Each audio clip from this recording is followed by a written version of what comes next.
Как ще изваждаме бримки? Ето тук вече съм започнала да ги нанесвам с кука и конеца, от който ще плетем.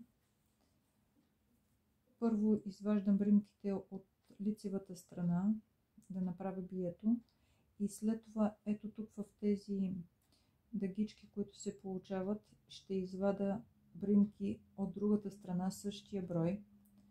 Плета специално за това бие по 3 реда от двете страни и след това бримките 2 по 2 ги събирам, така че да се получи едно единично бие в този край, за да бъде не чак толкова тежко и твърдо. Ето така, просто конец е отдолу и захващайки тук в близост до края, започвам да изваждам бримките. Изтеглям ги толкова, колкото нито да са много стегнати, нито много хлабави, за да може след това да стои добре, когато се изплете. И така до края на тази предна част нанизвам ги ето по този начин.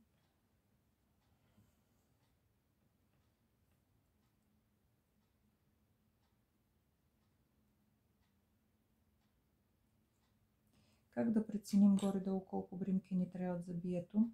Тъй като тази част беше доста отпусната, аз сега ще направя повече бримки, отколкото ми трябват за бието. Тъй като бието е този тип плетене, от двете страни се плете само опаково, аз просто ето така го примервам върху това бие, което вече е готово отдолу, и приброявам тук колко бримки ще са добре за такава дължина. И тъй като при всички положения тук сега нанизаните бримки ще бъдат повече, отколкото ми трябват, аз вече много добре знам, защото от тази страна съм го направила. На първия ред, когато започна да плета, част от бримките през определено разстояние ги свивам, т.е. 2 бримки изплитам за една, за да може да се получи размера, който точно ми трябва.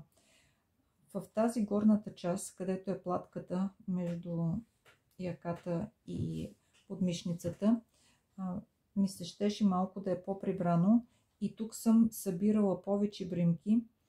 Всяка четвърта бримка съм я свивала, т.е. 1/4 от бримките съм ги събрала още с първия ред, а в тази долната част, където е по-близко до размера, който искам, и трябва да внимавате да не се свие прекалено много пък, тук съм свила 1/9 част от бримките, т.е. всяка 8 и 9 бримка съм ги изплитала заедно.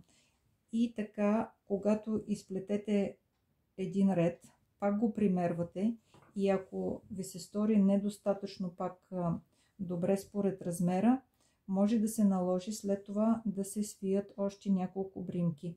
Така с тези допълнителни биета вие абсолютно може да коригирате кройката и да я направите точно размера, който ви харесва. Най-важното е в началото, когато изваждате бримките, пък да не направите прекалено малък брой бримки и да се свие повече, отколкото ни е необходимо. Но ако е леко по-дълго, след това със следващите редове постепенно може да го коригирате до абсолютната дължина, която да отговаря точно на това, което искате да бъде като крайен резултат. Сега, когато го изплета, ще ви покажа как изглежда и това в един следващ момент.